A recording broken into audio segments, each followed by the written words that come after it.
जी अस्सलाम वालेकुम and welcome to Rise and Shine only on 365 News. Good morning everyone. Monday to Friday live होते हैं हम यहाँ सुबह 9 से लेकर 11 बजे तक। नादिया खान और ज़ुहैब हसन आपके सामने होते हैं और हम आपको आज भी आगाज़ हमने बारिश से ही करना है। कराची में अभी बारिश हो रही थी, हम ऑफिस आ रहे थे तो हल्की और तेज, लेकिन आज ये कहा गया है कि हैवी रेन्स भी एक्सपेक्टेड है और 100% चांस ऑफ रेन है, वरना कल था 60% चांस, आज है 100%। कल थोड़ी थोड़ी बारिश होती रही कराची वगैरह की हम बात करें, लेकिन अभी तक तेज बारिश नहीं यहाँ शुरू हुई और हम बस ड्यूटी आ गए। लेकिन एनडीएमए ने यानी हाई अलर्ट है एनडीएमए, और उन्होंने कहा है कि रेन अलर्ट है पूरे पाकिस्तान में, बहुत तेज बारिशें होंगी और सिंध भी इससे बहुत ज्यादा मुतासर होगा। बलूचिस्तान में भी बताया गया है कि बहुत तेज बारिशें होने जा रही हैं। टर्म भी सुन रही थी कि जी डीप डिप्रेशन के जो मानसून का जो ये सिलसिला है, ये कराची में डीप डिप्रेशन जो है वो इख्तियार कर रहा है और बारिश जो है 100 मिलीमीटर तक यहाँ एक्सपेक्टेड है। तो इस वक्त तो बातें खबरें सारी फ्लड सैलाब इसी की बात कर रहे हैं। और जो अच्छा अब पता है मीडिया पे आने लगा है कि जो लोग अफेक्ट हुए हैं उनकी बातें, उनके क्या मुश्किलात हैं, किसानों का मौक़िफ़, और इतना दुख हो रहा है क्योंकि आई थिंक जो शहरों में लोग रहते हैं ना, वो थोड़ा सा जरा इमेजिन नहीं कर सकते कि किस कहते हैं ना नौयत का नुकसान जो है किसानों को हो रहा है। तो सैलाब क्या करता है, फिर हमें लगता है कि पानी सूख जाएगा, फौरन फसलें उग जाएंगी, ऐसा नहीं है। एक तो वैसे ही वो मुश्किल हालात में रहे होते हैं। आपको एक ये तो बड़ी आसाइश की आदत हो जाती है ना कि हर चीज एमिनिटीज आपको मिली हुई है, आपको रोड्स भी पक्के, वहां तो वैसे ही लोग बड़ी मुश्किल हालात में रह रहे होते हैं जो किसान है। और जब ये सैलाब की सूरत हाल आ जाए, जैसे ये दिखा भी रहे हैं, आप ये देख रहे हैं कि अभी अपना सामान, ये जो अगर इस फैमिली की बात करें अब, बिल्कुल, और ये फैमिली समझे एक इस्तारा है, एक आप एग्जांपल ले लें कि ऐसी हजारों की तादाद में फैमिलीज हैं जो कि डिस्प्लेस हुई हैं और अपना सामान अभी इसमें इनका लाइफ स्टॉक नहीं होगा, जरूर इनके पास कोई गाय खाने पीने की अशिया ऐसी नहीं होंगी, बकरियां मुर्गियां कैसे लोग लेके जाएंगे। तो ये फैमिली जो है ना नजर आ रही है, तो समझे आप सारी हजारों की तादाद में फैमिलीज ऐसी हैं जो कि मुतासिर हुई हैं। और ये इनका लाइफ स्टॉक इनके बच्चों की, इनकी फैमिली मेंबर्स की तरह होता है। कितना नुकसान हो गया। और हम आपको एक फुटेज दिखाएंगे जो मेरा दिल दहल गया कि जब फसलें, जो खड़ी तैयार फसल होती हैं, उसके ऊपर आपकी महीनों की मेहनत के ऊपर जब कहते हैं ना पानी फिर जाए आपकी नजरों के सामने डिपिक्ट कर रही है। वो वीडियो दिखाएंगे और ये देखें वो किसान है जो वीडियो हम आपको दिखाएंगे ना, जब वो फसलें बिल्कुल तबाह हो जाती हैं और वो देख रहा होता है, सिर्फ हेल्पलेस होता है, उसके पास कोई यानी रास्ता नहीं होता है कैसे अपनी फसलों को बचा ले।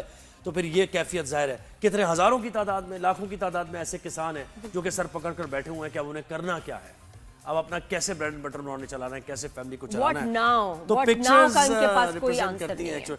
अच्छा, तो आज के शो में भी ऐसी सैलाब की बात को तो हम मिस कर ही नहीं सकते हैं और आपको बताना होता है। तो पंजाब में फ्लड की सूरत हाल, फिर उसके बाद पंजरत पे भी अब प्रेशर बढ़ गया है और सिंध में भी सैलाबी सूरत हाल है, हाई अलर्ट पर है सिंध भी, और इंतहाई ऊंचे दर्जे के सैलाब से मुताल्लिक बताया जा रहा है। गुड्डू और सखर के दरमियान के जो इलाके हैं, कश्मोर है, शिकारपुर है, कंदकोट का इलाका है, तो ये इलाके इनको बहुत देखा जा रहा है क्योंकि ये मुतासर हो सकते हैं अगर ज़्यादा रेला बढ़ता है पानी का। तो हम ये लाइव हिट्स हमारी होंगी, हमारे नुमाइंदे मौजूद होंगे, हम बात करेंगे। अच्छा, और ये जो भारत पानी छोड़ रहा है, जो पानी का रेला पाकिस्तान में दाखिल हो रहा है, इस पर एक तो डिबेट ये कि जी वो तो देखिए पानी एक्स्ट्रा हो जाता है, उनको छोड़ना पड़ेगा, लेकिन जो हमारी हिस्ट्री है और जो सेंटिमेंट्स है और हमें जो पता है कि वहाँ नरेंद्र मोदी बैठा हुआ है, तो वो इस पानी को बिल्कुल, इस एक्स्ट्रा पानी को इस तरह से जो है पाकिस्तान की तरफ भेज रहे हैं कि ये एक बॉम्ब सा बन जाए, ये नुकसान करे मैक्सिमम पाकिस्तान के लोगों को, मैशत को, and that's what they are doing. और मैशत तो हमारी मुतासिर होगी क्योंकि हम एग्रो बेस्ड इकोनॉमी है, तो हमारी एग्रीकल्चर मुतासिर हुई है, तो बहुत ज्यादा मैशत मुतासिर हुई। जैसे चेयरमैन पीपल्स पार्टी ने भी कहा है कि अब इंटरनेशनल इदारों को भी आना चाहिए और हमें खुद जाकर ये बताना चाहिए कि ये बहुत बड़ी तबाही है, इससे निपटने के लिए हमारा साथ दें फौरी तौर पर।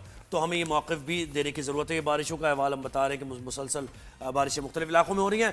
खैर, पंजाब का अहवाल देंगे आपको, फिर उसके बाद फ्लड और ये मौसमियाती तब्दीली की हम बात करें, क्लाइमेट चेंज की हम बात करेंगे। एनवायरमेंटलिस्ट हमारे साथ होंगे और वो बताएंगे कैसे हम इससे निपट सकते हैं। फिर इन्फ्लेशन, वेजिटेबल्स और बिल्कुल, अब ये बिल्कुल फ्लड सैलाब के बाद जो है किस तरह से आपको परेशानियां हिट करती हैं, कौन कौन सी मुश्किलात हमें पेश आ सकती हैं, उस पर बात करना बड़ा जरूरी, बिल्कुल चीजों की कमी हो जाएगी। शायद हम अभी कुछ ऐसा एक्ट करें कि थोड़ी बचत हो सके, थोड़ा कुछ हम अपने लिए आसानी पैदा कर सकें और दूसरों के लिए वो क्या इकदाम हो सकते हैं, उस पर भी बात करेंगे। बिल्कुल, उस पर हम बात करेंगे। फिर उसके बाद कराची में बारिश को लेकर क्या इंतजाम किए गए हैं, तो तर्जुमान सिंध हुकूमत हमारे साथ होंगी और उनसे जानेंगे, क्योंकि गुज़श्ता जो बारिश हुई थी तो उसमें लोग फंस भी गए थे और ज़रा मुश्किल भी पेश आई थी। तो उसको देखते हुए नालों की सफाई से मुताल्लिक़ या फिर सड़कों और सीवेज चौक जहाँ पॉइंट हैं, चौकिंग पॉइंट्स हैं, उनको क्लियर किया गया या नहीं किया गया, तो ये हम जानेंगे। फिर उसके बाद हम एक अपने अचीवर की बात करेंगे कि उन्होंने एक बड़ा काम किया जनाब, एशिया सोसाइटी फेलोशिप के लिए नॉमिनेट हुई हैं शहर बानो नकवी। तो हम ये पूछेंगे प्रोग्राम क्या है और बड़ी अमेजिंग पर्सनालिटी में से, by the way very very inspiring. जी बिल्कुल ऐसे ही, और उन्होंने वो जो कारनामे सर अंजाम दिए वो भी हम आपको दिखाने की कोशिश करेंगे। जैसे एक जगह मॉब से वो बचा के लेके गई। अच्छा, क्या होता है कि हर फील्ड में ना आपको एक हीरो चाहिए होता है, एक आपको आइडलाइज करने के लिए एक फेस, एक इन फ्लैश एक पर्सन चाहिए होता है जिसको आप देखें कहें कि यार ये देखो। तो ये पुलिस को जो है, विमेन पुलिस और जनरली उनको जो रिप्रेजेंट करती हैं, औरत की एम्पावरमेंट को रिप्रेजेंट करती हैं और इनको बहुत लोग आइडलाइज। और देखिए पुलिस का परसेप्शन चेंज करने की इंतहा से ज़्यादा ज़रूरत है, तो ऐसे पुलिस ऑफिसर्स फिर ये इसमें किरदार अदा कर सकते हैं अपना, कि पुलिस का परसेप्शन। और इनको देख के बहुत लड़कियों का दिल चाहा है और उन्होंने अप्लाई भी किया है कि जी we want to join the police force. उसके बाद फिर लास्ट में एशिया कप की बात होगी। आज से इसका आगाज हो रहा है। हांगकांग और अफगानिस्तान का पहला मैच है, तो एशिया कप में तो फिर क्रिकेट का मेला सज रहा है ना। हांगकांग की भी टीम है, हांगकांग की भी टीम है, एशिया में हांगकांग की भी टीम है ना। हांगकांग की टीम इससे पहले अभी हम कभी खेले हांगकांग टीम के साथ। हाँ होता है। हांगकांग ये असल में वो टीम्स होती हैं जो कि आपको उनको थोड़ा सा मौका देते हैं, थोड़ा एक्सपोजर देते हैं, ताकि ये भी फिर बहुत अच्छी बात है। लेकिन मुझे पता नहीं था कि वहाँ भी पॉपुलर है। जी जी बिल्कुल ऐसे हांगकांग क्रिकेट। तो ये जनाब हमारे शो पर आज हम आपको बताएंगे। अच्छा, लेकिन सबसे पहले बढ़ते हैं कि ये जो सूरत हाल है पंजाब में इस वक्त, और जलालपुर पीरवाला का जो इलाका है, जो मुल्तान की तहसील है, वहाँ पर क्या सिचुएशन है। अली हसन ने हमें वहाँ से ज्वाइन किया है और गुड्डू बैराज से हमें वकास बाकर ने ज्वाइन किया। आप दोनों को वेलकम करते हैं। अच्छा, एहसन अरशद ने भी ज्वाइन कर लिया है मुल्तान से, वो हमारे साथ है जी। तो आप तीनों को वेलकम करते हैं। दिखाई जरा विंडो। हाँ तीनों जी। पहले हम किससे बात करें? वकास से पहले एहसन से बात कर लेते हैं। जी जी बिल्कुल ठीक। पंजाब से फिर हम सिंध की तरफ आएंगे। जी एहसन, मुझे बताइएगा मुल्तान में क्या इंतजाम किए जा रहे हैं और क्या शहर को में पानी जाने से रोकने के लिए क्या इकदाम किए गए हैं, और ब्रीच कहाँ किए गए, कितने इलाका मुतासिर हुआ है? बिल्कुल, आज एक बड़ी डेवलपमेंट सामने आई है कि शहर में पानी दाखिल होने वाला था, जिसको रोकने के लिए आज शेरशाह बंद पर ब्रीचिंग के जरिए शिगाफ डाला जाएगा और पानी को आगे की तरफ जो है उसका रुख मोड़ा जाएगा ताकि शहर को बचाया जा सके।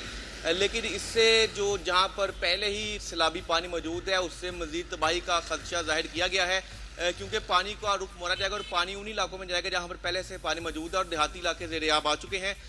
अब यहाँ से जो मुल्तान का शेरशाह बंद से जो पानी निकलेगा, ये शेरशाह बंद के करीब से देहाती इलाकों से होता हुआ ये आगे जो है वो जलालपुर पीर वाला पहुंचेगा और पीर इसी तरह आगे जो है मजीद तबाही, क्योंकि इन इलाकों में पहले ही बहुत तबाही और उसके बाद पानी का रुख मोड़ने के बाद उनमें मजीद तबाही का खदशा भी जाहिर किया गया है, क्योंकि मुल्तान शहर को बचाने के लिए 2 बंद हिफाजती बंद बनाए गए हैं। एक अकबर फ्लड बंद है, दूसरा शेरशाह बंद है। अब शेरशाह बंद पर और अकबर फ्लड बंद पर पहले ही जो है वो डायनामाइट नस्ब कर रखे थे। आज इनको जो है वो एक शेरशाह बंद पर गुज़श्ता रात फैसला किया गया कि मुल्तान शहर को बचाने के लिए वहाँ पर जो है वो उसको ब्रीचिंग सिस्टम के जरिए शिगाफ डाला जाए और वहाँ से पानी का रुख मोड़कर जलालपुर पीरवाला की तरफ कर दिया जाए ताकि जो शहर है वो बचाया जा सके। लेकिन देहाती इलाके जो है इससे मजीद ज़ेर-ए-आब आएंगे। तो ऐसा ये बताएं कि जो देहाती है इससे, वो जो हमारी भाई बहन हैं वो कितना नाराज है इस अमल से, क्योंकि जाहिर बात है उनका तो नुकसान हो रहा है, शहरों को भी बचाना है, लेकिन ये कि शहर को बचाने में उनका बहुत भारी नुकसान हो जाएगा।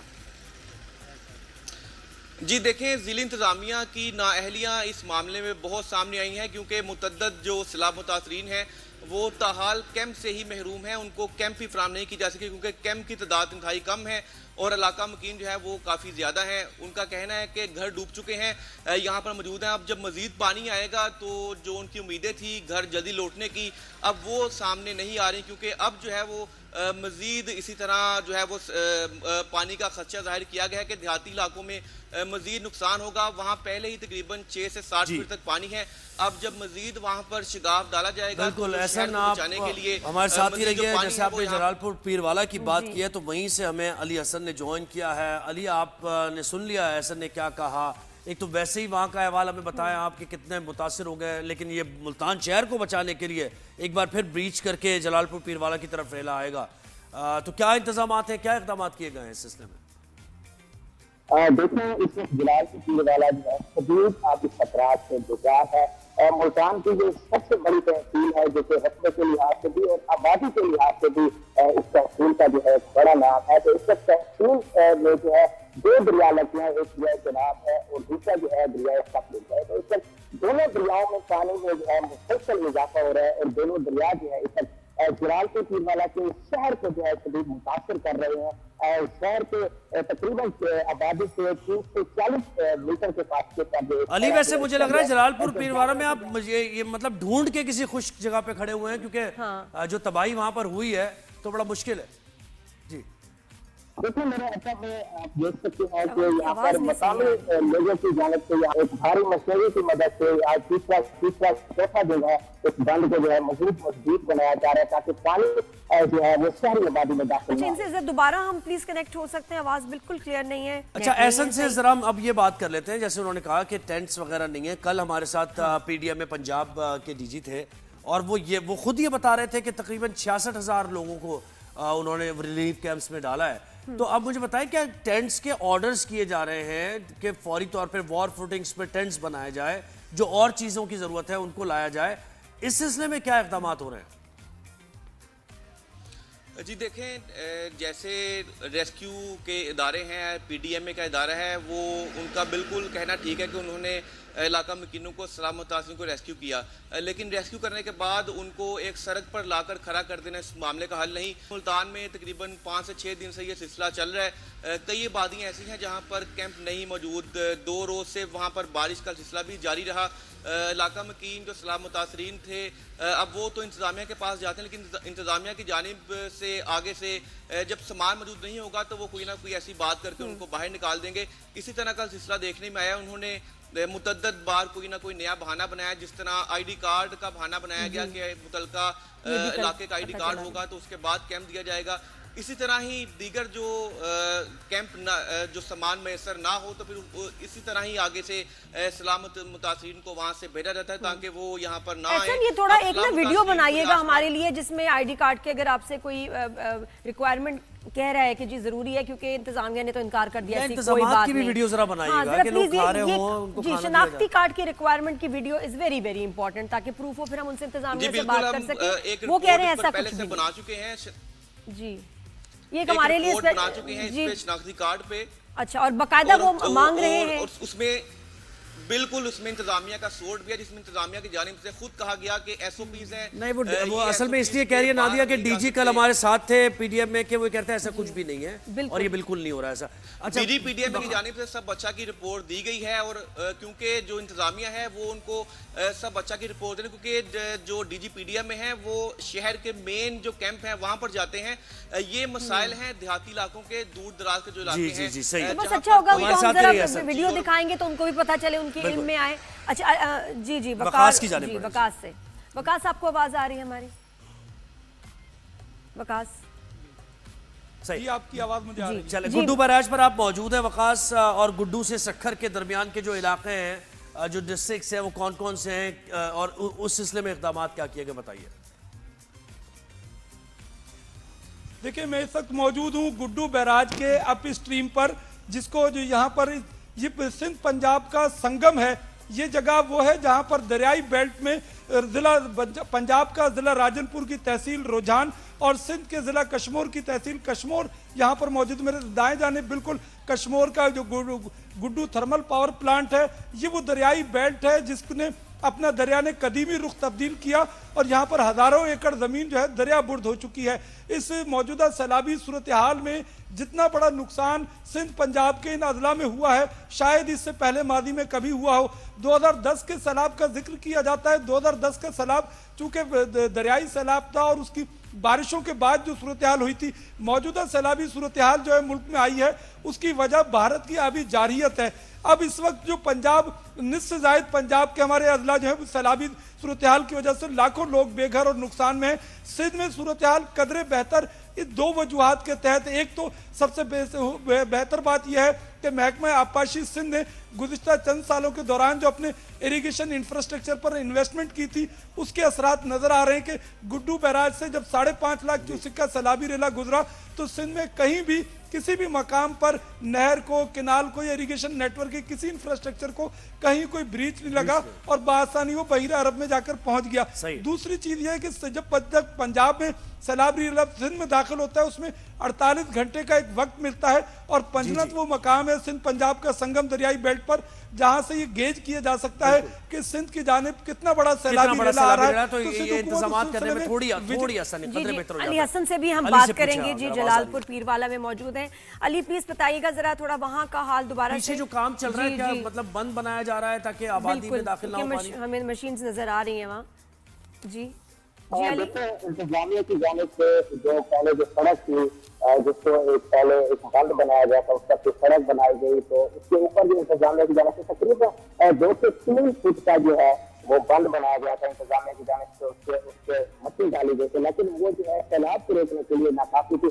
अपने यहाँ के जो लोग हैं जो करीबी आबादी है वो लोगों को चंदा इकट्ठा करने पर मौजूद है और चंदा इकट्ठा करके यहाँ पर भारी मशीनरी की मदद से इस बंद को जो है महफूज बनाया रहा है। अपनी मदद आपके तहत हो रहा है ये सब कुछ चंदा इकट्ठा करके हुकूमत बना रही है, लोग बना रहे हैं? नहीं, चंदा इकट्ठा करके कह रहे हैं इंतजामिया की जानिब से 3 से 4 फुट का जो है ये बंद बनाया गया था लेकिन अब जो पानी है उसमें अच्छा सही है वो देखते हुए खुद लोग अपनी मदद आपके तहत कह रहे हैं। बहुत शुक्रिया अली हसन। ये थोड़ा सा बताइएगा दोबारा से। बहुत शुक्रिया जी आप अली अली हसन, बकास बहुत एहसन, बहुत शुक्रिया आपने मुल्तान से ऐसा ने बिल्कुल बताया ताज़ा सूरत-ए-हाल बताई आपने जी। और इस वक्त मैं आपको बताऊं किसी भी रिपोर्टर के लिए पूरे मीडिया के जो रिपोर्टर्स हैं उनको हम सलाम पेश करते हैं। इतने मुश्किल हालात में वो वहां जाके जिस तरह हमें रिपोर्टिंग कर रहे हैं हमारे लिए अमेजिंग बात है। बिल्कुल ऐसे ही है। अब हमें एक ब्रेक लेना है यहाँ पर। ब्रेक के बाद जब हम वापस आएंगे तो फिर हम ये बंद की क्या बात कर रहे थे? वो बंद की बात कर रहे थे कि बंद इंतजामिया ने बनाया था लेकिन वो नाकाफी था जितना बड़ा रेला आ रहा है तो फिर लोगों ने अपनी मदद आपके तहत चंदा करके उस बंद को मजीद मुस्तहकम करने की बहुत अच्छी बात है, बिल्कुल मिलके ही काम होगा।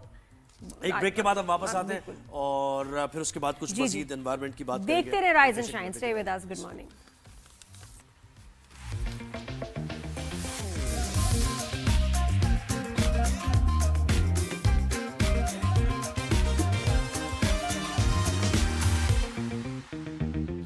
Welcome back to Rise and Shine, good morning everyone. तो अब जो इस वक्त सैलाबी सूरत हाल है, जितना नुकसान हुआ है, आने वाले दिनों में हमें कौन से प्रॉब्लम जो हैं वो हमें फेस करने पड़ेंगे उस पर बात करना बहुत ही जरूरी है। बिल्कुल ऐसे ही। क्या इससे पहले हमने ये सोचा था कि हम इतने बड़े बड़े सैलाब देखेंगे? कहीं जलजले आ रहे हैं, मुसलसल जलजले आ रहे हैं। आप देखें ये सैलाब की कैफियत नहीं है, जलजले भी आपको फेस करना पड़ रहे हैं। अफगानिस्तान में आया, पाकिस्तान में इस्लामाबाद में 2 दफा आ चुका है, कराची में हम ये कैफियत देखते हैं।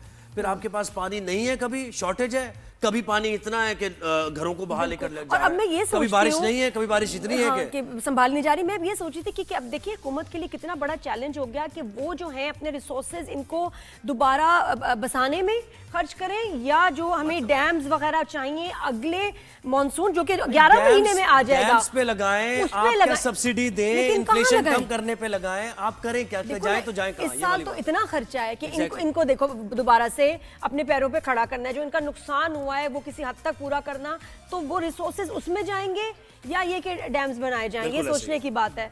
तो डबल हमें ज्वाइन किया रिदा राशिद ने और क्लाइमेट जस्टिस एक्टिविस्ट है वो। अच्छा, ये कुछ डिफरेंट मैंने पहले दफा सुना है कि क्लाइमेट जस्टिस एक्टिविस्ट।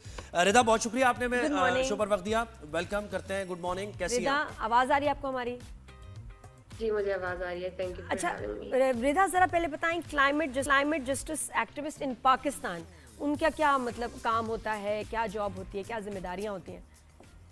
जी, क्लाइमेट एक्टिविस्ट या क्लाइमेट जस्टिस एक्टिविस्ट इसको इसलिए कहा जाता है क्योंकि क्लाइमेट चेंज हम लोगों की वजह से नहीं हुई, पाकिस्तान जैसे ममालिक की डेवलपिंग कंट्रीज़ की वजह से नहीं हुई। तो इसमें जस्टिस का एस्पेक्ट आ जाता है कि हमें अगर पैसा चाहिए तो वो हमें ग्लोबल नॉर्थ अमेरिका जैसे ममालिक से चाहिए। तो इसमें इंसाफ, या फिर अगर इस्लामाबाद में या कराची या बड़े शहरों में रह रही हूँ और एक बंदा गाँव जैसे इलाके में रह रहे तो वो ज़्यादा अफेक्ट होता है, वहाँ पर भी एक इंसाफ का फैक्टर आ जाता है, इसलिए क्लाइमेट जस्टिस कहा जाता है इंस्टेड ऑफ क्लाइमेट चेंज।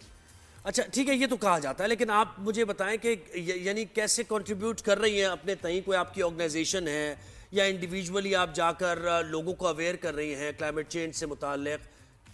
इस पर थोड़ी सी बात I am second year university bachelor student अभी, लेकिन मैं पिछले 10 साल से क्लाइमेट स्पेस में काम कर रही हूँ। I work in the UN spaces, COPs पर, बाकी आपके यूएन वुमेन हो गई। आपकी पाकिस्तान के बारे में क्या फाइंडिंग्स हैं? पाकिस्तान के बारे में बताएं क्या बिल्कुल इस खित्ते में जो ये इतना major climate change, climate shift आया है, एक तो ये कि क्या ये परमानेंट ऐसा ही रहेगा हर साल, और इतना सडन कैसे इतना हार्श चेंज जो आया उसके बारे में बताएं।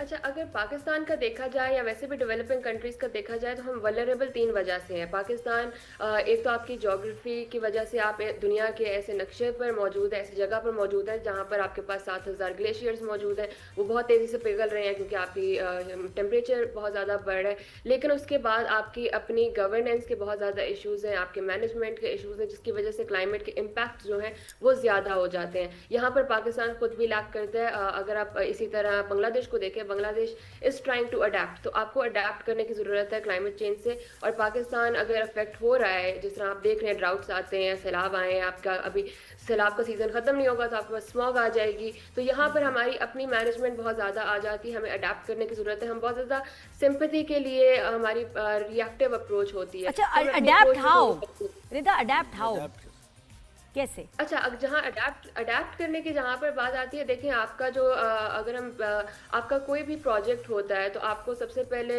उसमें रेजिलियंस की ज़रूरत है। रेजिलियंस का मतलब ये है कि आपके जहाँ पर इंफ्रास्ट्रक्चर जिस तरह आप बना रहे हैं, that has to be climate resilient. For example अगर इस्लामाबाद की मैं एग्जांपल दूँ तो इस्लामाबाद बहुत छोटा सा शहर था। अगर हम देखें इसमें हाउसिंग सोसाइटीज़ कितनी ज़्यादा बन गई हैं। आपका फॉरेस्ट कवर पाकिस्तान का 5% है, तकरीबन 30% के करीब होना चाहिए किसी भी मुल्क का फॉरेस्ट कवर, तो वो पाकिस्तान में नहीं है। तो अगर आप रेजिलियंस बिल्ड करना चाहते हैं, आपको इस पर इन्वेस्ट करने की ज़रूरत है। इसी तरह हम डैम्स की बात करते हैं, आपको डैम्स की नहीं लेकिन आपको और बहुत सारे पानी सेव करने के तरीके हैं, उस पर इन्वेस्ट करने की ज़रूरत है। जब सैलाब आता है या बारिशें बहुत ज़्यादा होती हैं तो कराची में अगर देखें ड्रेनेज सिस्टम मौजूद नहीं है। इसको हम रेजिलियंस कहते हैं कि आपने किस तरह से उसके इफेक्ट को कम करना है। यहाँ पर पाकिस्तान को इन्वेस्ट क्या मतलब हम यानी अवेयरनेस नहीं है अभी तक, कि हम तो ये एक्सपेक्ट करते हैं कि गवर्नमेंट की सतह पर बहुत अवेयरनेस है क्लाइमेट चेंज को लेकर, हम मुख्तलिफ कॉन्फ्रेंस में जाते हैं अपना, तो आप क्या समझ रहे हैं अभी तक वो डिसेंसिटाइज से है इस मामले को लेकर? अच्छा, मेरे ख्याल से क्योंकि मैं भी यही समझती हूँ कि शायद उनको पता नहीं है इसलिए वो नहीं करते, लेकिन ये बात सच नहीं है। पाकिस्तान के पास नेशनल अडेप्टेशन प्लान मौजूद है जो हम लोगों ने बनाया है। हमारे पास हर तरह की पॉलिसी मौजूद है। आपके पास रिवर बेड प्रोटेक्शन की पॉलिसीज मौजूद है, आपके पास दरख्त ना काटने के लिए पॉलिसी मौजूद है। उस पॉलिसी को इम्प्लीमेंट किया जाए, तो अगर पॉलिसी इंप्लीमेंट नहीं की जाएगी तो आपकी जब आपके पास इस तरह सैलाब आता है या बहुत ज़्यादा ड्राउट आ जाता है और आपकी पहले से प्लानिंग मौजूद नहीं होती है, अभी स्मॉग आने वाली है, आपके पास पहले से प्लानिंग मौजूद नहीं है, आपने किस तरह से उसको इन्फोर्स करना है, तो वहाँ पर फिर आप देखते हैं बहुत ज़्यादा इम्पैक्ट उसके होते हैं। और आप अभी 900 लोगों की जानें जा चुकी हैं, 1000 के करीब नंबर होने वाला है, जो कि बहुत बड़ा नंबर है। ये सिर्फ नंबर्स नहीं है, ये खानदान थे जिनके जो कंप्लीटली तबाह हो गए। बिल्कुल रिदा, तो ये इधर हम जस्टिस के लिए कहाँ जाएं? हमें भी तो जस्टिस चाहिए ना। ये कि जो पॉलिसीज है इम्प्लीमेंट हो नहीं रही, ये सब हैं लेकिन हो नहीं रहा, इसके लिए भी कोई जस्टिस है कहीं? कहाँ जाके किसका दरवाजा खटखटाएं? मेरे ख्याल से हमें इसमें जिस तरह मीडिया है, media has to play a very important role कि हम लोग जब क्लाइमेट चेंज की बात करते हैं तो हम बहुत ज़्यादा विक्टिम प्ले करते हैं। जाहिर सी बात है पाकिस्तान ने एमिशंस नहीं किए हैं, लेकिन जब मैनेजमेंट की बात आती है वहाँ पर पाकिस्तान ही लैक करता है। आपको पैसा मिल जाएगा, इसकी मैं आपको एक एग्जांपल दूँ। हमें 2018 में $188 मिलियन वर्ल्ड बैंक ने दिए थे अर्ली वार्निंग सिस्टम्स बनाने के लिए। वो पैसा कहाँ पर गया आज तक हमें पता नहीं चला। वो पैसा कहीं ट्रैप हो गया, वो पैसा कहीं और लग गया, उसकी कोई अकाउंटेबिलिटी मौजूद नहीं है। तो हमारे पास ऐसा नहीं है कि पैसा आ नहीं रहा, बहुत कम आ रहा है, लेकिन जो आ रहा है वो कहाँ पर Rida, since you are studying, you are a student also, है ना? मैं आपसे एक रिक्वेस्ट करूंगी मेरी जान, हम तो अपना काम कर ही रहे हैं, बहुत जिम्मेदारियां हैं, लेकिन आप as a student you need to tell other students also कि वोकल हो, सोशल मीडिया पे नजर आएं और ये प्रेशर पड़े इदारों पे, हुकूमत पे कि जी ये हमारे मसाइल, इसको हल करें। You should be heard, you should be seen.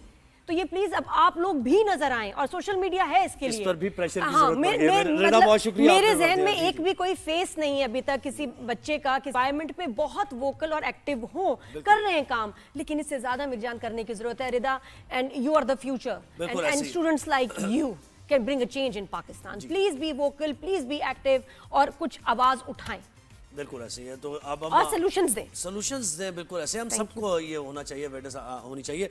अच्छा, इन्फ्लेशन भी बढ़ता जा रहा है, ये फ्लड्स की वजह से लोग चीज़ों की कमी हो गई है और फिर महंगाई में इजाफा होता जा रहा है, और जो लोग होर्डिंग करते हैं उनकी तो चांदी हुई भी है, क्योंकि उनको मॉनिटर भी कोई नहीं किया, क्योंकि सैलाब को देखेंगे रेस्क्यू इदारे, इंतजामिया या फिर प्राइस चेक करेगी, प्राइस कंट्रोल करेगी, तो उसकी वजह से भी बहुत फ़ायदा उठा रहे हैं। तो पंजाब में सैलाब के असरात सिंध तक महसूस होने लगे हैं, और 3 हफ्तों में आटे का 20 किलो का जो थैला था वो 1050 रुपए तक महंगा हुआ है, और मुल्क में आटे के 20 किलो थैले की ज़्यादा से ज़्यादा कीमत 2500 रुपए हो गई है। तो ये बहुत ज़्यादा है। और अभी तो ये शुरुआत है, पता नहीं कहाँ तक जाएगी। जी बिल्कुल ऐसे। मियाँ क्योंकि आगे उमैर तो बसूर सप्लाई साहब ने नहीं ज्वाइन है। किया, फिर क्या प्रेसिडेंट करेंगे? किसान इत्तेहाद हमारे साथ हैं। मियाँ उमैर साहब, बहुत शुक्रिया, आपने वक्त दिया। किसान इत्तेहाद की, अब किसान की क्या बात करें, हम खुद ही किसान की बदहाली इस वक्त देख रहे हैं, और इसकी वजह से अशया खुरनोश की कीमतें भी बढ़ती जा रही हैं। पहले तो बताइए कितना नुकसान हो गया, एक टेंटेटिव आइडिया आपका क्या कहता है पंजाब में? सर, टेंटेटिव आइडिया ये है कि गवर्नमेंट जो क्लेम कर रही है 35 से 40 लाख, लेकिन मेरे ख्याल में 1 करोड़ लोग जो हैं वो डिस्टर्ब हुए हैं इस फ्लड से। और सेकेंडली हम जो नुकसानात हैं वो तकरीबन 10,000 अरब से ज़ायद के नुकसानात हैं। एक बंदे का 1 एकड़ अगर तबाह हो, उस पे खड़ी फसल खत्म हो, उस पे 1,00,000-1.5 लाख रुपया मिनिमम खर्च होता है।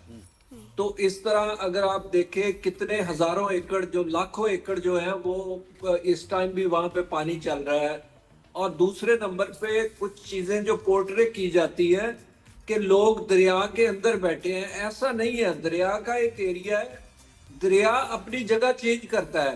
वो आज यहाँ पे चल रहा है, कल को 5 किलोमीटर दूर चल रहा होगा। वो दरिया अपनी जगह चेंज करता है, लेकिन जो हमारे किसानों की मलकियत है, जमीन उनके नाम है, वो वहीं पे बैठे हैं। और दूसरे नंबर पे गवर्नमेंट ने जो ज्यादती की हुई है, खास तौर पे पंजाब गवर्नमेंट ने, कि हमारे पास पॉन्ड एरियाज हैं, बहुत सारे पॉन्ड एरियाज हैं जहाँ पे एक्स्ट्रा पानी छोड़ा जाता था। वो पॉन्ड एरियाज गवर्नमेंट ने लीज पे बड़ी बड़ी पार्टियों को दिए हुए हैं। मैं उनके नाम उंगलियों पे ले सकता हूँ कि कितने कितने हजार एकड़ उनको दे दिए हैं। तो गवर्नमेंट उनका नाम नहीं लेती, गवर्नमेंट अपनी जो है गलती वो छुपाती है और किसान को कहती है कि किसान ने गलत किया है, वो दरियाओं के अंदर जाके बैठ गए हैं। अभी आप जो हालात देख रहे हैं, यकीन करें कि मुझे रोज कॉलें आती हैं, कहीं पे पानी नहीं होता, कहीं पे खाने के लिए कुछ नहीं होता। मैं कल खुद बारिश के अंदर जाके, हम वो शॉपर लेके गए हैं, वो जाके किसी ने 4 पाइयां रख के ऊपर चादर डाल के नीचे बच्चे बिठाए हुए थे। यानी इतने दिलखराश वाकयात हैं कि हम बयान नहीं कर सकते। और इसका यकीनी तौर पर आप समझ रहे हैं, इसका असर यकीनी तौर पे शहरी आबादियों में, किसान तो ग्रो करता है ना, गंदम और गन्ना खाते हम लोग हैं शहरी, तो यहाँ ज़ाहिर है उसको मुतासर करेगा ये सब। सर बिल्कुल बिल्कुल सर, इसमें नंबर 1 तो भाई ये है कि देखें, कहा जा रहा है कि गंदम का रेट है, गंदम का रेट तो सैलाब आने से पहले बढ़ गया था 1,000 रुपए। गंदम हम 2,000 से 2,200 रुपए तक सेल कर रहे थे। देहातों में 2,000 रेट था, मंडियों में 2,200 2,250 रेट था, और सैलाब आने से पहले रेट 3,200 हो गया था। गवर्नमेंट ऑफ पंजाब अपनी नालायकी छुपाने के लिए सिर्फ ये कर रहे हैं कि अब सैलाब का नाम ले रहे हैं, हालांकि आप देखें कि रेट तो पहले सैलाब तो से आपको बड़ा लगता है भी मजीद ये और महंगी होगी गंदम? जी बिल्कुल होगा, क्योंकि शॉर्टेज है गंदम की। गवर्नमेंट ने 2 साल किसान से धोखाधड़ी की। पहले साल 3,900 रेट अनाउंस किया, उसके बाद खरीदी नहीं, किसान की गंदम जो थी वो रुल गई, वो उसने औने पौने बड़ी मुश्किल से बेची नुकसान में। दूसरे साल मरियम नवाज साहिबा ने ऐलान किया कि मैं आपके नुकसान की जिम्मेदार हूं, आप बिला झिझक गंदम लगाएं। जिन किसानों, बहुत सारी कमी आई, लेकिन उसके बावजूद जिन किसानों ने लगाई उन्हें भी लॉस हुआ। 1,500 रुपए मन पे लॉस हुआ किसान को। तो अब आप क्या चाहेंगे मियां उमैर साहब, ये बताएं कि अब आप क्या चाहेंगे कि किस किस्म की आपको जो है फैसिलिटीज जो है गवर्नमेंट जो है दे, और देनी चाहिए भी, बहुत जरूरी है। सब हम अफेक्टेड हैं इससे, और ये कि ये जमीन जो है ये कितने अरसे में रेडी हो जाएगी दोबारा, क्योंकि ये तो दरिया तो खा जाती है जमीन को, तो उसके बाद कितनी मुश्किलात आएंगी ये किसानों के लिए, ये दोनों बातें प्लीज बताइएगा। देखिए जो पानी आता है, नंबर एक तो ये कि ये आबादियों में भी आया हुआ है, ये नहीं है कि सिर्फ दरिया के एरिया में है, ये बहुत सारी आबादियों में दाखिल हुआ है। और जब ये आ जाता है तो फिर फसल सिल्ट ऊपर आ जाती है जमीन को तैयार करने में टाइम लगता है, फिर नेक्स्ट पानी निकलने में टाइम लगेगा, फिर उसके बाद जमीन तैयार होगी। दूसरे नंबर पे जो महंगाई है वो तो बढ़ेगी जब ये जितने एरिया फ्लडेड एरियाज हैं हमारे, मेरा ख्याल 22-23 जिला अभी तो पंजाब के जो है वो फ्लड के अंडर है, बिल्कुल पानी जहाँ पे मुझे है। एक बात बताइए कि अगर हम महीनों में बात करें तो कितने महीने, अगर गवर्नमेंट तवज्जो दे, बिल्कुल। कितने महीने में ये काबिले काश्त हो जाएगी जमीन? और इन महीनों के दौरान कौन कौन सी अशिया ऐसी हैं जिनकी किल्लत भी हो सकती है, जो बहुत ज्यादा महंगी भी हो सकती है, ये बताएं। सर इसमें नंबर एक तो ये है कि सब्जियां हैं, उसके बाद नंबर 2 गंदम है, फिर इसी तरह गन्ना है, फिर लेकिन आप देखें ना कि गन्ना जो था वो हमें जब फसल थी उस वक्त चीनी का रेट कम था, आज रेट क्यों ज्यादा है? असल तो देखने की बातें ये है कि जब गन्ना खरीदा जा रहा था उसी हिसाब से मिलें बेच रही थी, आज चीनी का रेट क्यों ज्यादा है? क्योंकि उन्हें कंट्रोल कोई नहीं कर रहा। फिर इसी तरह बाकी चीजें हैं, अगर आप बाकी दिनों में कंट्रोल कर सकते हैं, किसान की गंदम पे छापे मार सकते हैं, तो जो लोग महंगी चीजें बेच रहे हैं, स्टोरेज की हुई है, मरियम साहबा ने तो खुद कहा था कि आप लोग गंदम स्टोर करें, हम आपको कर्जे देंगे। अब बाकी जो चीजें हैं कम से कम उनका रेट ठीक करवाएं आप लोग। जी, तो मियां उमैर साहब फिर वही सवाल, क्या बताएं, क्या आप एक्सपेक्ट करते हैं गवर्नमेंट से कि कैसे फैसिलिटेट करें फार्मर्स को, क्योंकि वो तो हमारी बैकबोन है जी।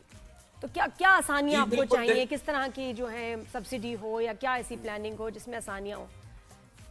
नंबर एक तो ये है कि जो फ्लड विक्टिम्स हैं, फ्लड एरियाज हैं, उन पे जो कर्जे हैं वो माफ किए जाएं। फिर उसके अलावा उन्हें उनके कर्जे, सब ने नहीं कर्जे लिए होते, मतलब चंद लोग होते हैं। फिर इस तरह उनके इलेक्ट्रिसिटी के बिल्स हैं, फिर हम उन्हें सब्सिडी पे कोई डीजल फराहम कर सकते हैं या उन्हें फर्टिलाइजर फराहम कर सकते हैं, कोई सीड फराहम कर सकते हैं जिससे वो दोबारा अपने पाँव पे खड़े हो सके। क्योंकि अभी तो उनके पास कुछ भी नहीं बचा ना, यानी हर चीज ही उनकी चली गई है। अब तो उन्हें जीरो से स्टार्ट करना पड़ेगा, और वो जीरो से स्टार्ट इसी तरह हो सकता है कि हम उन्हें भरपूर सपोर्ट करें। बेशक, और मतलब इतनी मेहनत का और पैशन का काम है तो वो तो फिर करेंगे ही नहीं। कितना उनका दिल खराब हुआ होगा, तो वो अपने घरों को वापस जाएं, ये एक बड़ा टास्क है। वहां जाएंगे तो फिर अपनी जमीन को काश्त घर नहीं रहे। बहुत शुक्रिया सर। दूसरा ये भी हो रहा है ना कि देखें वहां पे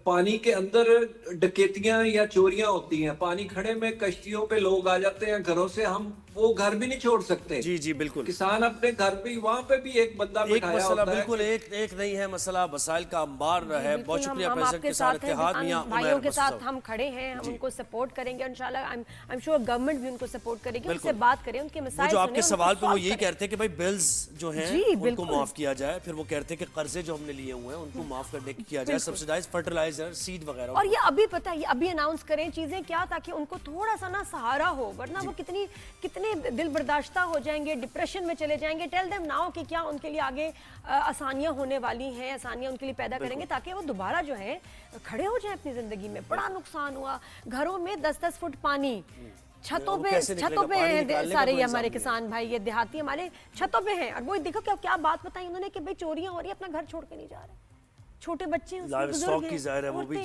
चोरी, और वो भी ज़ाहिर है बहुत नुकसान है। इसको अगर देखा जाए, इसका तखमीना जब लगेगा तो आपको एग्जैक्ट फिगर पता चलेगी कि ये करोड़ों अरबों की ये कहानी है एक ज़िले में। अगर आप देखें, एक ब्रेक लेना हमने, ब्रेक के बाद वापस आएंगे, कहीं जाइएगा नहीं, देखते रहिए। Keep watching, good morning.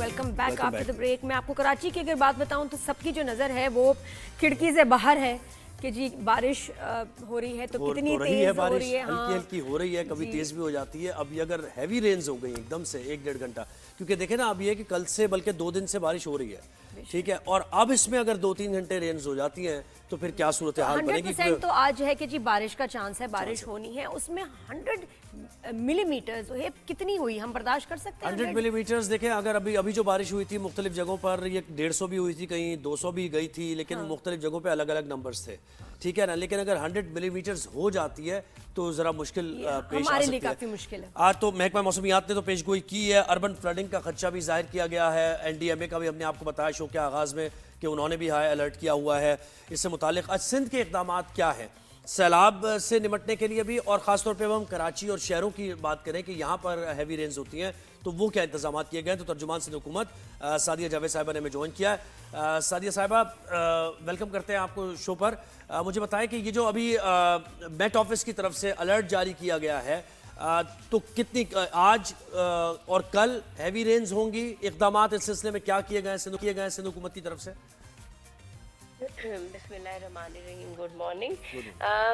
देखें, क्योंकि अभी आज से 2 हफ्ते पहले जो है वो कराची को 200 मिलीमीटर बारिश का सामना करना पड़ा था, जिसकी वजह से देखें कोई भी पाकिस्तान का, वो भी एक क्लाउड बस था, और वो कोई भी पाकिस्तान का शहर इतनी बड़े पैमाने पर बारिश के एक वक्त में छोटे टाइम पे, जैसे कि आज भी मेट ऑफिस की जो प्रिडिक्शन है वो 100 mm के लिए है, अगर वो 1 घंटे में 100 मिलीमीटर बारिश होगी तो जाहिर सी बात है कराची क्या पाकिस्तान का कोई शहर भी इस कैपेसिटी की फैसिलिटीज़ पानी के निकालने का तरीका मौजूद नहीं है।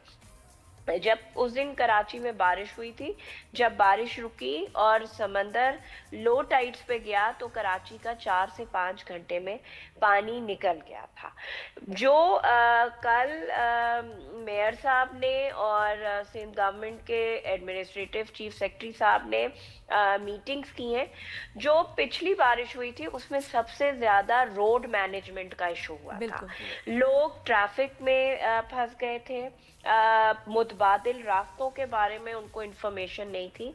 तो जो कल आखिरी शाम में इजलास हुआ था उसमें रोड मैनेजमेंट को कंट्रोल करने के लिए जो है वो कराची पुलिस, ट्रैफिक पुलिस और KMC के वार्डन्स की ड्यूटियां लगाई गई हैं कि वो रोडों पर मौजूद रहेंगे, और इसके अलावा PDMA का जो अमला है वो इन केस के कोई रेस्क्यू या कोई इमरजेंसी किसी गाड़ी में हो तो उनको हेल्प करने के लिए जो है वो रोडों पर इन लोगों की ड्यूटी लगाई है, ताकि एक तो ट्रैफिक जैम ना हो। जी बिल्कुल सादिया जी, कल और आज कम है ट्रैफिक ऑन द रोड कि आप लोगों ने इतना इनको अवेयरनेस दी है, इतनी रेडियो पे भी अनाउंसमेंट सुन रही थी हर जगह, तो इसलिए कम है इस दफा रश, शुक्र है। हाँ, तो वो क्योंकि वो लोग हम बारिश कहीं भी होती है पैनिक हो जाते हैं कि जल्दी अगर ऑफिस में हैं तो हम घर चले जाएं, तो वो उस पैनिक में जब हम घरों से निकल पड़ते हैं तो वो जाहिर सी बात है बरसात हो रही होती है, पानी कुछ जो स्पॉट्स हैं जो पिछली बारिश में पॉइंट आउट हुए जैसे कि नर्सरी वाला, तो वैसे कराची के नालों की सफाई हुई है, लेकिन वो जो चोकिंग पॉइंट्स हैं वहाँ एक्स्ट्रा मशीन रखी गई है। लास्ट टाइम ये कुरंगी में मलीर ज्यादा, कुरंगी में तो थोड़ा बहुत था, लेकिन मलीर में बहुत ज्यादा जो था पानी खड़ा हुआ, शारा फैसल में जो अंडरपास है वहाँ पानी बहुत खड़ा हुआ, तो इस दफा कुछ उसके लिए स्पेशल अरेंजमेंट आप लोग करेंगे?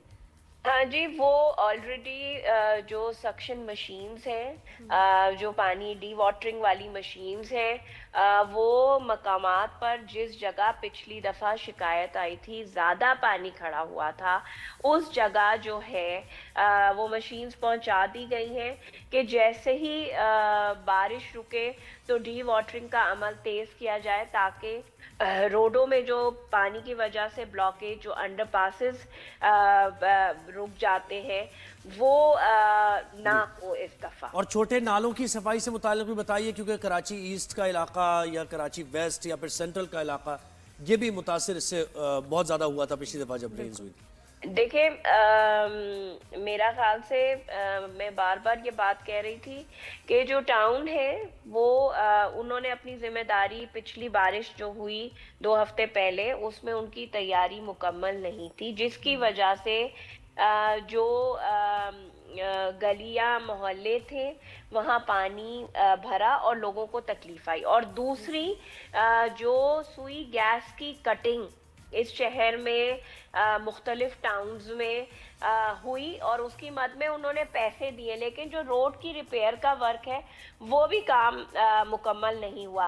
लेकिन कुछ रिपोर्ट्स हैं कि पिछली तकलीफ की वजह से कुछ टाउन नाज़मीन ने छोटे नालियों की सफाइयाँ जो उनके अंडर आती हैं उनको कराया है।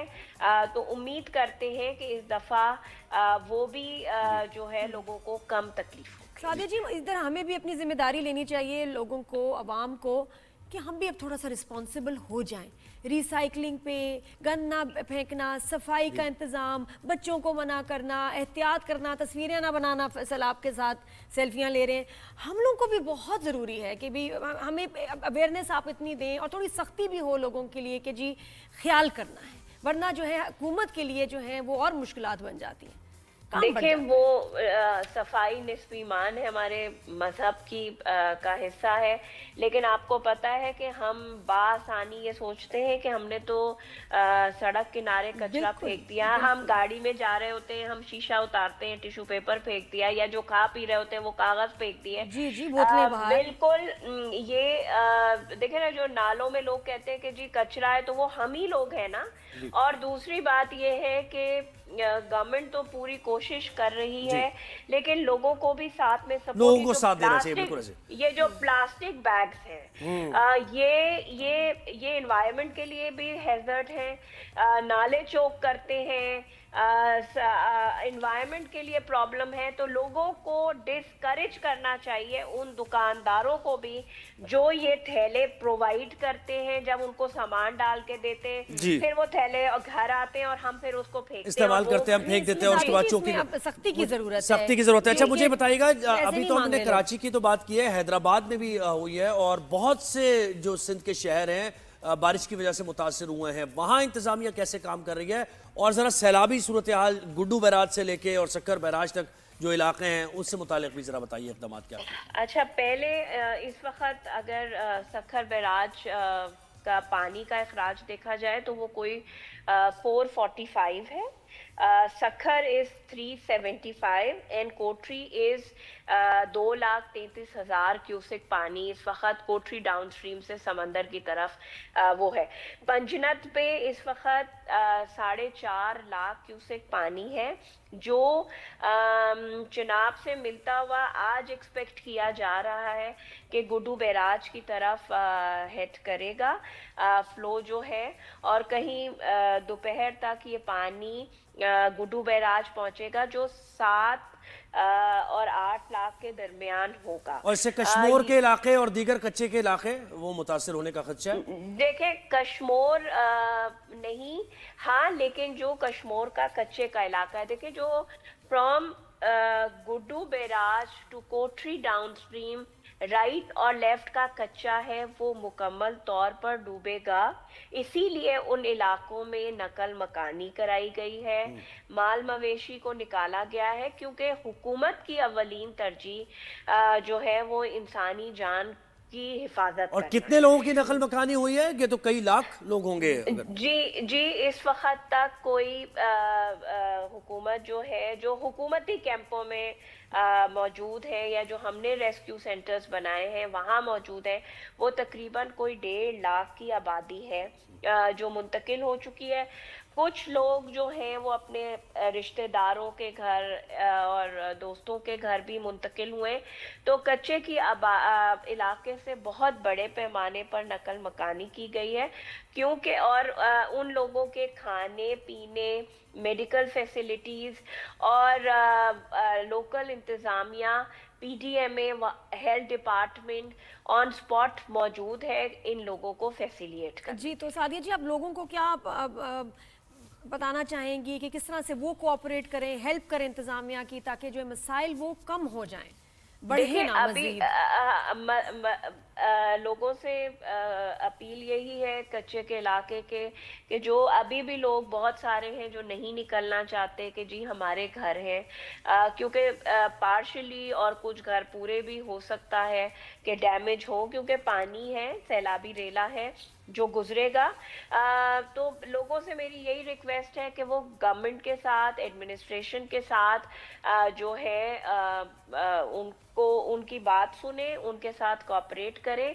हैदराबाद में बारिश के ज़्यादा होने का इम्कान मेट ऑफिस ने किया है। हैदराबाद में जो है वो स्कूल कॉलेजेस की छुट्टी का भी गवर्नमेंट ने ऐलान किया है, और लोगों से यही कि गैर ज़रूरी सफ़र ना करें, क्योंकि फिर आपके लिए भी मसाइल होते हैं और हुकूमत के लिए भी। और कराची में अगर 100 मिलीमीटर बारिश हो जाती है तो आप भी ये इस तरह का सोच रहे हैं कोई नोटिफिकेशन जारी किया जाए स्कूल्स के लिए? एक घंटे में तो ये तो क्लाउड बर्स्ट वाले नंबर्स हैं ये।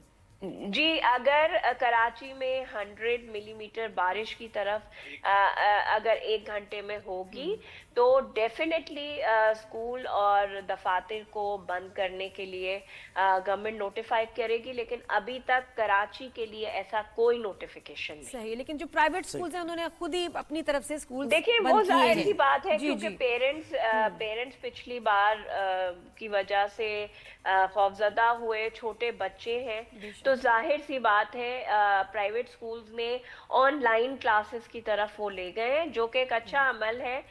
अगर जिन स्कूल्स में ऑनलाइन फैसिलिटी अवेलेबल है तो वो अपनी क्लासेस भी कंटिन्यू कर रहे हैं और बच्चे जो हैं यानी अभी सिचुएशन को मद्देनजर रखते हुए ये कुछ फैसले ऐसे हैं जो लिए जाएंगे। बहुत शुक्रिया साहब, आपने वक्त दिया हमें। यूनिवर्सिटी वगैरह तो ऑनलाइन कर रहे हैं क्लासेस, स्कूल्स वाले तो नहीं कर रहे हैं, हालांकि कर सकते हैं। देखिए अब हमें कोविड के उसमें जो हमें ट्रेनिंग हो गई है कि जी आप फौरन स्विच कर जाएं ऑनलाइन, तो स्कूल्स क्यों नहीं कर रहे हैं ऑनलाइन? क्यों टीचर्स के जी इंटरनेट का मसला है, ये वो जो भी है उसको एडजस्ट करें। कुछ लोगों के तो नेट आ रहा होता है, आराम से नेट आ रहा होता है, लेकिन ये कि इंटरनेट का तो प्रॉब्लम है। और फिर 1 से 2 दिन अगर चले ऑनलाइन हो भी जाता है या नहीं भी होता तो एटलीस्ट ये है कि बच्चों की जान का तहफ्फुज़ बहुत जरूरी है। बहुत तो जरूरी आप छुट्टी अगर ऐसी सूरत हाल बिल्कुल जरा सा भी आपको हो तो ये तो अच्छी बात है कि वो तो सही है सेफ्टी, लेकिन I think schools can easily switch to online, बिल्कुल, और वो नहीं करते। बिल्कुल ऐसे करना चाहिए। अच्छा वैसे कुछ प्राइवेट स्कूल्स ने क्या कहा, सैटरडे को आ जाएं बच्चे, सैटरडे को आ जाएं ताकि कॉम्पनसेट करेंगे जी करिकुलम पूरा नहीं हो रहा, ये भी कुछ कर रहे हैं। लेकिन अब देखें ना भाई, पूरे मुल्क में अब ये एक अलग ही सूरत हाल है जिसको एक्सपीरियंस अब हम तो कर रहे हैं। हमने इससे पहले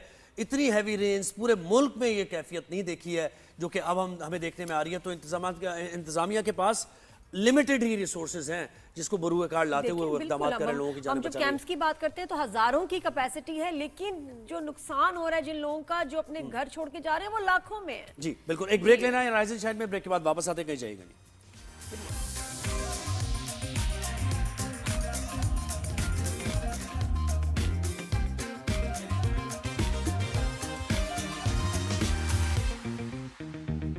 welcome back to Rise and Shine. Good morning everyone. ये अपने पेपर्स तो जरा किया करें ना, क्या मतलब मेरे पेपर्स नहीं है, कंपनीज चल रही हैं पूरी दुनिया में, कहीं डेलीगेशन जा रहे हैं, क्या हो रहा है, ऑडिट हो रहा है आपका। अच्छा ठीक है।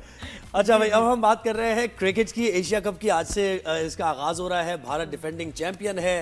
2023 में ये 50 ओवर्स का हुआ था एशिया कप और भारत ने शिकस्त दी, यानी कप लिफ्ट किया था, और हमारी नजरें अब इस पर है। बिल्कुल, और अभी जिस तरह टीम ने परफॉर्म किया है तो आई एम वेरी होपफुल कि बिल्कुल T20 हो रहा है ये फॉर्मेट पे एशिया कप, वरना 50 ओवर्स होता था। अच्छा, 2 इसमें ग्रुप्स हैं। एक जो ग्रुप है उसमें पाकिस्तान है, इंडिया, ओमान है और UAE है। ठीक है, तो ये जरा सा मुझे लग रहा है कि ये ग्रुप जरा इजी है, क्योंकि इसमें पाकिस्तान और इंडिया ही टॉप पे आएंगे, ओमान और UAE थोड़ी हल्की टीम है। और मुझे लगता है कि लेकिन कुछ ऐसा कि हम लोग इंडिया से कम खेलेंगे, लेकिन लगता है कि एंड में साथ ही होंगे। नहीं, हम खेलेंगे तो ना भाई, ग्रुप में हमारा मैच होगा और ग्रुप के बाद जो उसके बाद अगला मैच भी अगर सेमीफाइनल और फाइनल होता है तो फिर हम वहां भी टकरा सकते हैं। तो 2 दफा हम इंडिया से इसमें इम्कानात है। दूसरा ग्रुप है श्रीलंका, बांग्लादेश, अफगानिस्तान और हांगकांग का।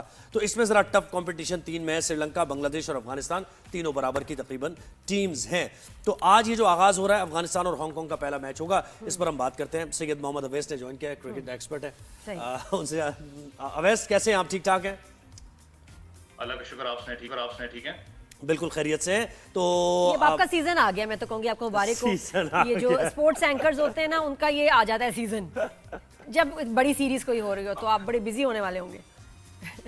हेक्टिक सीजन है हमारा, लेकिन अच्छी बात है एटलीस्ट कि पाकिस्तान की बात करें तो, क्योंकि इस वक्त पता है कि हम लोग सब सेलिब्रेट भी करें जिस तरीके से पाकिस्तान ने ट्राई नेशन सीरीज अपने नाम की है। मुझे पता है कि इस वक्त बहुत से स्टिल क्वेश्चन मार्क जरूर है पाकिस्तान की परफॉर्मेंसेस पे, क्योंकि आपने स्पिन बॉलिंग ऑप्शन के आगे टैकल करने एशिया कप के अंदर, चाहे वो दुबई स्पोर्ट्स सिटी की विकेट हो, क्योंकि वो ज्यादा ट्रिकी विकेट होती है। अबू धाबी की कहीं ना कहीं थोड़ा सा इनिशियली पेस पैट्री को सपोर्ट करती है, लेकिन जिस तरीके से पाकिस्तान ने परफॉर्म किया आखिरी मैच के अंदर, लुक्स के पाकिस्तान अच्छी पॉजिटिविटी के साथ इंशाल्लाह एशिया कप में जाएगा। और जैसे आप भी इंट्रो में कह रहे थे कि शायद हमें देखने को मिले कि पहली दफा जिंदगी के अंदर एशिया कप की हिस्ट्री के अंदर पाकिस्तान और इंडिया फाइनल्स के अंदर जाए, फाइनल्स के अंदर जाए, बिल्कुल ऐसे। अच्छा, जो मैं ग्रुप्स की बात कर रहा था तो इसमें तो पहले में तो यही लग रहा है ना, इंडिया पाकिस्तान ही ऊपर आने, लेकिन दूसरा जरा इंटरेस्टिंग है ना। देखिए दूसरे ग्रुप की बात करें, जैसे आप भी कह रहे थे, बड़ा ग्रुप ऑफ डेथ मैं कहूंगा उसको, क्योंकि आप अगर टीम्स को कंपेयर करें जिसमें अफगानिस्तान भी है, बांग्लादेश है, श्रीलंका, तो ग्रुप ऑफ डेथ है। क्योंकि जिस तरीके की वो स्पिन बॉलिंग ऑप्शन की फिर मैंने बात की कि श्रीलंका के पास भी बड़े तगड़े स्पिनर्स मौजूद हैं, क्योंकि ये थोड़ी सी विकेट्स सिमिलैरिटी जरूर है जहां पर श्रीलंका के अंदर वो खेलते हैं। अफगानिस्तान के पास एक एज है कि अफगानिस्तान ने बहुत से मैचेस आपको पता है इन कंडीशंस के अंदर खेले, तो उनको ज्यादा सूटेड है। बांग्लादेश भी बड़ी अच्छी परफॉर्मेंस लेके आ रहा है, तो वो ग्रुप ऑफ डेथ जरूर वहां पर होगा। लेकिन अगर आप ओवरऑल इस वक्त एशिया कप की बात करें तो थोड़ा सा चलें उस ग्रुप की बात करते हैं। अफगानिस्तान की बात करें तो मुझे नहीं पता किसने उनके जेहन में ये बात डाली कि आप लोग एशिया की सेकंड बेस्ट टीम है। वो सारा कॉमेडी थी ये, तो सारा कुछ आपके सामने आ जाता है। जहां पर बॉल स्पिन करना बंद होगा वहां पर अफगानिस्तान के लिए डेथ है। वो आपने ऑस्ट्रेलिया के खिलाफ मैच में भी देखा होगा जिसमें मैक्सवेल उनको पड़ गए थे। शारजा की विकेट जो पाकिस्तान के खिलाफ मैच खेले थे, जितना टर्निंग ट्रैक उनको मिल रहा था, मैं खुद भी हैरान था, इतना ज्यादा टर्निंग ट्रैक आपको शारजा में नहीं मिलता। दुबई स्पोर्ट्स सिटी के अंदर होता है कि आप 140 भी करें, 150 भी करें, उसको डिफेंड करना आसान नहीं, लेकिन काबिल बेहतर 80% मैं कहता हूं कि आप मैच में हावी जाते हो, क्योंकि वहां पर बहुत ज्यादा बॉल बैठता है, स्पिनिंग ट्रैक होता है। अफगानिस्तान के लिए सबसे बड़ा चैलेंज आज है, क्योंकि आप अबू धाबी में खेल रहे हो। अबू धाबी थोड़ा सा डिफरेंट विकेट है। अफगानिस्तान का होम ग्राउंड शारजा रहा है, उन्होंने बहुत ज्यादा उधर प्रैक्टिस की अरसा, लाइक उनका होम ग्राउंड रहा है। अबू धाबी थोड़ा सा डिफरेंट ट्रैक है, वहां पर मैं कहता हूं कि उनकी जो स्पिन बॉलिंग ऑप्शन है वो टेस्ट होगी जरूर। उनके पास एक एज है कि आप ट्राई नेशन सीरीज खेल के इस टूर्नामेंट के अंदर जा रहे हो। फिर क्लाइमेट की अगर अडेप्टेबिलिटी की बात करें तो ज्यादा सूटेड है, लेकिन ये मैच मजे के हैं सारे के सारे। बिल्कुल ऐसे ही। नादिया से पूछते हैं ना, नादिया आप बताएं ना कि वो सेकंड बेस्ट कौन सी, फर्स्ट बेस्ट तो कह रहे कि भाई फर्स्ट टीम तो इंडिया को कह रहे हैं, सेकंड वो अफगानिस्तान को कह रहे हैं। बेस्ट टीम पाकिस्तान, सेकंड हम कह सकते हैं promising is may be India. Third का समझ नहीं आ रहा। थर्ड बताओ, थर्ड जो है बेस्ट टीम कौन सी होगी? हाँ अच्छा, मुझे श्रीलंका की भी जरा बताओ। Third best team, third best team इसमें ऐड ऑन मैं करना चाहूंगा थर्ड टीम की आपने बात की। देखिए पाकिस्तान इंडिया इसको सबसे बड़ी राइवलरी ऑब्वियसली मैं कहता हूं कि जंग के बाद मैं कह सकता हूं कि one of the biggest matches of the century है पाकिस्तान इंडिया का जिस दिन होना है। लेकिन अगर दोनों टीम्स को मैं कंपेयर करूं, वो जो एक प्रेशर पॉइंट होता था ना कि बिल्डअप के, उसमें विराट कोहली था, रोहित शर्मा था, यहाँ से ठीक है जो मामलात हैं, बाबर आजम वगैरह स्क्वाड के अंदर नहीं है, वो नहीं है नाम जो एक प्रेशर बिल्ड होता था कि यार बड़े नाम उस टीम के अंदर मौजूद है। इस टीम में भी बड़े नाम मौजूद है। ये दोनों टीम्स की बात करें, दोनों कप्तान नहीं है। मैं पाकिस्तान इंडिया मैचेस की बात करूं, दोनों कप्तान नहीं है। दोनों टीम्स का अगर आप मिडिल ऑर्डर उठा के देखें तो नया आपको नजर आता है कि शायद वो मैं कहता हूं कि इतने बड़े मैच के अंदर पहली दफा वो आमने सामने होंगे। वो साइकोलॉजिकल जो एक मामला होता है वो बड़ा इधर मैटर करता है कि आप साइकोलॉजिकली किस प्रेशर और किस रिलैक्सेशन के साथ आप जाते हो। इस वक्त आपको पता है कि पाकिस्तान टीम ने जरूर ट्राई नेशन सीरीज जीती है। सबने देखा होगा कि जिस तरीके से नवाज ने परफॉर्म करके दिया है। आपको याद हो नवाज का जो कैरियर वाला मामला था जो हम कहते थे कि शायद खत्म हो गया, वो इंडिया के मैच के बाद ही हुआ था जब विराट कोहली के सामने आए थे। और आपको याद हो वो अल्फाज मैं कल भी दोहरा रहा था शो पे, जब बाबर आजम ने कहा था कि तू मेरा मैच विनर है। दैट शोज के मैच विनर है जिस तरीके से उसने परफॉर्म किया। तो यानी ये बॉलर्स का टूर्नामेंट होने जा रहा है, क्योंकि सारी टीम्स अपने स्पिनर्स को लेके आ रही हैं और पैक कर रही हैं सारे बॉलिंग से। किसको कह रहे हैं बेस्ट है, फेवरेट टीम? थर्ड उन्होंने भी नहीं, बेस्ट वो जवाब तो रह गया ना। थर्ड बेस्ट कौन सी है? थर्ड देखें, थर्ड मैं इस वक्त कहता हूं कि बेस्ट जो टीम है वो आपकी इन कंडीशंस के अंदर श्रीलंका जरूर होगी। श्रीलंका को हम लोग बहुत हल्का हमेशा लेते हैं उस टीम को, लेकिन वो जब डोमिनेट करने पे है तो आपको पता one of the best teams है दुनिया की। श्रीलंका की बात करें थर्ड, उसको जरूर रेट करेंगे। लेकिन जो स्पिन बॉलिंग ऑप्शन की आपने बात की, ये ज्यादातर जो मैच हैं ये स्पिनर्स के ऊपर डोमिनेट करेंगे। टूर्नामेंट्स आपको पता है हमेशा बैट्समैन ही जितवाते हैं, आपको बॉलर्स जितवाते हैं, और ये स्पिनिंग ट्रैक है। यहाँ पर ज्यादातर टीम्स को आप देखें तो वो लोडेड विद स्पिनर्स। और अच्छी बात है क्योंकि आपका जो स्पिन बॉलिंग जितना इंटैक्ट होगा, पाकिस्तान ने वर्ल्ड कप भी श्रीलंका के अंदर जाके खेलना है जहां पर स्पिनिंग ट्रैक आपका होगा। अच्छी बात है कि आपका बिटवीन द वर्ल्ड कप आपने ट्राई नेशन सीरीज पाकिस्तान में ही हो रही जिसमें पाकिस्तान, श्रीलंका, अफगानिस्तान खेलेंगे, साउथ अफ्रीका यहाँ पर आ रही, तो बैक टू बैक मैचेस आपके पास बहुत ज्यादा हैं उस वर्ल्ड कप से पहले तैयारी की। तो इसका मतलब ये है कि हम फास्ट बॉलर्स में अगर हम 2 फास्ट बॉलर्स नहीं भी खिलाते और एक फास्ट बॉलर खिला लेते हैं और एड ऑन करते हैं अपने किसी ऑलराउंडर को, तो ये ज्यादा बेहतर होगा करना। देखिए आपके पास एक अच्छी बात है कि आपके दोनों ऑलराउंडर्स इस वक्त परफॉर्म कर रहे हैं। नवाज की बात कर लो, उसके अलावा आप बात करें फहीम अशरफ की, तो दोनों ऑलराउंडर्स आपके परफॉर्म कर रहे हैं। साइम अयूब को भी आपको पता है कहीं ना कहीं वो इंडल्ज हो चुके हैं ऑलराउंडर का, क्योंकि बॉल से भी आपको पता है इफेक्टिव है पाकिस्तान के लिए। लेकिन एक बड़ा ट्रिकी पोजीशन मेरे लिए इस वक्त ये है कि अगर आप पूरी पाकिस्तान की बैटिंग ऑर्डर उठा के देखें तो हमारी कहीं ना कहीं वो सेमनेस वाली, मैंने कहा ना पॉजिटिविटी अपनी जगह, लेकिन कुछ मामला हैं जिस पे अभी भी पाकिस्तान को काम करने की जरूरत है। आप ओपनिंग डिपार्टमेंट को देख लें, साहिबजादा फरहान उन विकेट्स के ऊपर परफॉर्म करते हैं जहां पर बॉल थोड़ा सा इजी कैरी करता है बैट पे, तो वो ज्यादा आपको पता है ज्यादा फ्रीक्वेंसी से स्कोर करते हैं। जहां पर थोड़ा टर्निंग ट्रैक आता है, ज्यादातर आपके प्लेयर्स मिड विकेट या लॉन्ग ऑन एरिया को टारगेट करते हुए आउट हुए। ट्राई नेशन सीरीज में आप देख लें वो ज्यादा वीक लिंक आपको नजर आया। कहते हैं ना कि जो स्पिनर को डाउन द ग्राउंड जाके हिट करता है, दैट शोज कि उसकी क्लास और उसकी खास करके कॉन्फिडेंस लेवल कितना तगड़ा है। वो थोड़ा सा मैं कहता हूँ कि स्पिन डिपार्टमेंट के खिलाफ अभी पाकिस्तान कुछ ना कुछ वीक लिंक में नजर आता है। मिडल ऑर्डर में आप चले जाएं, फखर आपको अच्छा परफॉर्म करके दे रहे हैं, सलमान अली की अच्छी बात है कि फ्लोटर हैं, कहीं भी बैटिंग कर सकते हैं। हसन नवाज को आप देख लें, मसला हारिस का है कि हारिस पे बहुत ज्यादा आपको पता है आजकल डिबेट लगी है। अच्छी बात है जिस तरीके से सलमान ने आके उसको मैं कहता हूँ काउंटर अटैक भी किया, उसने आके उसको डिफेंड किया अपना, क्योंकि अगर आप पूरा उसको ओवरऑल कैरियर देख लें, जब उसने डेब्यू किया था वर्ल्ड कप के अंदर से लेके डोमेस्टिक की बात कर ले, उसने ज्यादातर बैटिंग की है वन डाउन पोजीशन पे, ओपन में किया। और उसका अगर वन डाउन पोजीशन की बात करें, स्ट्राइक रेट को देख लें, अगर रन्स को देख लें, 1400 रन है, 1500 के करीब रन हैं। वो जिस पोजीशन में इस वक्त बैटिंग कर रहा है वो पोजीशन नहीं, और इजी विकेट्स है ना, देखें वो जो इसने बैटिंग की है वो बहुत ही इजी सीमेंट विकेट्स पे की है, और यहाँ जरा टर्निंग ट्रैक्स भी है, और यहाँ अभी आपका स्किल का टेस्ट है। Yes yes you are right, आप समझने लगे हैं। अच्छा, यहाँ मेरी ना एक्टिंग काम आती है इस सेगमेंट में। ये सालों का एक्सपीरियंस, पूरे शो में जरूरत नहीं पड़ती, क्रिकेट की बात हो ना, यहाँ मेरी इंडिया पाकिस्तान का पूछे चले, नोट्स भी ले रही हूँ, इंडिया पाकिस्तान प्रेडिक्शन ले लें इंडिया पाकिस्तान की। अच्छा मैच, लेकिन जो बात है जो समझ में आती है, संडे को तारीखी मैच है। ऐसा मतलब कब हुआ हिस्ट्री में कि 2 टीम्स आमने सामने आ रही हैं जिनमें अभी जंग हुई हो कुछ महीने पहले, और वहाँ की जो आएंगे उनको सपोर्टर्स है ना, उस अपने वो ऑब्वियसली इंडियंस भी आएंगे, पाकिस्तानी भी आएंगे, आपस में वो जो ऑडियंस होगी उनके दरमियान भी क्या वो जो एक पता नहीं गुस्सा और मुकाबला, वहाँ भी एक मैच चल रहा होगा, बिकॉज कोई नॉर्मल हमारे तो है नहीं ताल्लुकात और फीलिंग्स, तो ये भी बहुत एक और हम सिर्फ जवाब देते हैं और वही जवाब देंगे, गुस्सा नहीं करते, लेकिन ये कि ये लोग तो बदतमीजी करते हैं, तो अब पता नहीं, ये भी एक देखना पड़ेगा कि ऑडियंस में क्या होता है।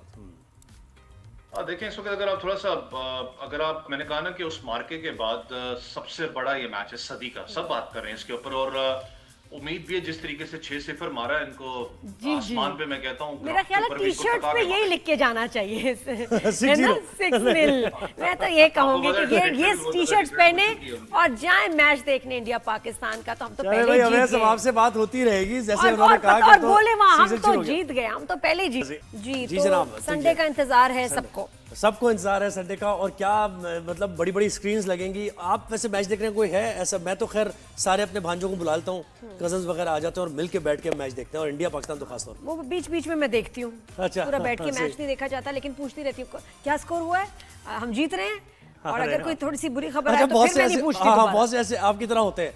अच्छा, आउट हो गया बस, अब यार अब नहीं देखना मैच, पता नहीं अब रिजल्ट आ गया। डिप्रेशन से हो जाती है, मैं तो बहुत ही स्ट्रेस लेती हूँ, और अब तो खैर और भी टेंशन होगी, जीतना है भैया इंशाल्लाह, हार बर्दाश्त नहीं होगी अब, बच्चों जीत के आना, जीत के आना। अच्छा, तो शो का वक्त खत्म हो गया, कल आपसे इंशाल्लाह मुलाकात होगी। राइज एंड शाइन देखते रहिए, फीडबैक देते रहिए। नादिया और ज़ोएब को इजाजत दीजिए, अल्लाह हाफ़िज़।